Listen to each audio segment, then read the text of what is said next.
want to bring in Republican Byron Donalds out of Florida. And, sir, welcome to our program, and good morning to you on this, the day after. Watched an interview you did late last night. I'm going to get to that in a moment. But careful what you wish for. Did Speaker McCarthy, the former speaker, deserve this? Yeah, I guess he is. Look, there were a lot of things that didn't happen well under Kevin McCarthy, but there's a reason I voted no on the motion to vacate, is because we were going through the appropriations process. It was late. It was not perfect.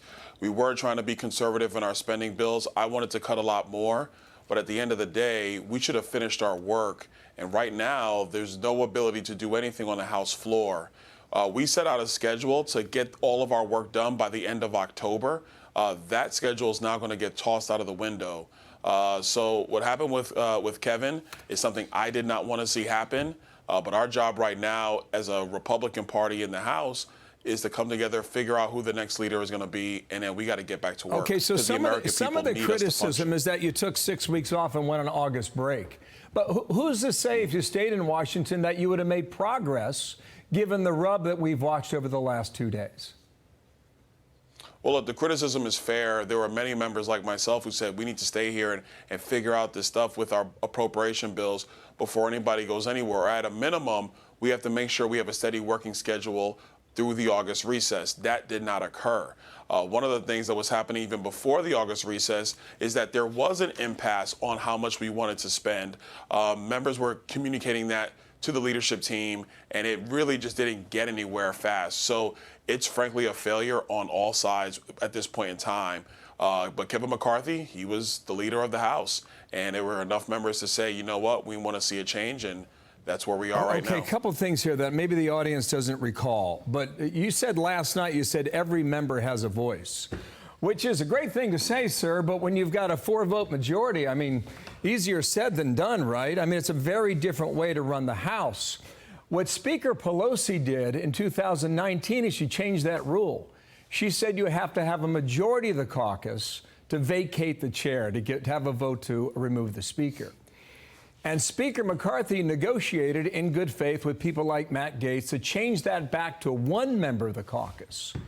But when you're facing a 4-vote majority, you're always on tender hooks, are you not? You are, but we got to understand something. Every member of Congress is sent here by the people that elected them. They're not sent here by a leadership team or by a group somewhere on Capitol Hill. People back home send them. I didn't want to see this. I didn't want to see us basically be gridlocked and deadlocked until we could find a new leader. But I do believe that every member of Congress should have the ability to represent the interests of their districts. And the 1-vote motion to vacate is a part of that. As distasteful as this may look, as much as people don't want to see this current situation, that provision in House rules has been there for a very long time. And just because Nancy Pelosi changed it doesn't make it right. Okay, so you respect what Matt Gaetz did then. Is that right? No, I don't. I actually disagreed with it. And I told Matt that I don't agree with this. We should not be doing this. We should be focused on funding the government, working through our appropriation bills, and securing the nation's border. That's what we should be focused on. And I think for all of my Republican colleagues trying to figure out where we go next, security of our southern border is of utmost paramount, and we got to get back to work as quickly as we can to figure out how to fund this government. But you said every member has a voice, and that's important. And then you said you don't respect what Gaetz did. I don't know. Well, I don't have to agree with a member. Bill, I don't have to agree with a member, even though I do respect every member's voice, because they represent people in their district just like I represent people in mine. And I think one thing that's come out of this, the days of just top-down leadership in Washington, I believe those days are over. But this is not going to be the prettiest picture for everybody to see, but democracy, the republic as it stands, is what's going to flourish going forward. I may not agree with the tactical decision, but I respect every member's ability to do it. Yeah, I went back and looked at all the districts who voted to remove him. A lot of these, not all of them, but a lot of them are ruby red. And they don't stand a chance of losing their seat. And Gaetz is one of them in the panhandle of Florida. Is your caucus ready to anoint the next speaker? Because if you are and you get this done in the next 10 days, a lot of this is forgotten. Where is that now?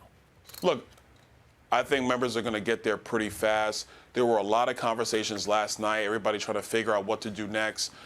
This morning, we're going to have more conversations, different parts of the Republican conference. I think we're going to be able to come together pretty quickly, have a new leader, and then go ahead and anoint a new speaker, and then go and do our business. And I think all of that can occur. Look, this is something I didn't want to see, but we are where we are. Now is the time to be focused on the path forward. And that's what I'm committed to doing. Among those conversations last night, who was the leading candidate? Look, I'm not going to give you that one, Bill. Sorry. Members are having those discussions. And I think it's to respect all of my colleagues. Those need to be internal right now. We don't want to just be floating names just for news clips. We want to make sure we have the best leader to lead the Republican conference going forward. Got it. I wasn't looking to float names. I just wanted to know what the credibility was behind the name, and maybe there's someone who leads the pack. That's where that question comes from. Last comment. That's fair. That's fair. I understand that. Okay. Sir, thank you for your time. You going to be running for governor in Florida? Listen, man, as you can see, this whole thing moves so fast. Who knows? I'll worry about that after the presidential elections. But right now, let's get a Speaker of the House. Let's go ahead and re-elect Donald Trump as President of the United States in 24, and then we'll figure the rest out after that. Byron Donalds, thank you for your time, sir. We'll speak again very soon. Thank you on Capitol Hill. Woo, what a day.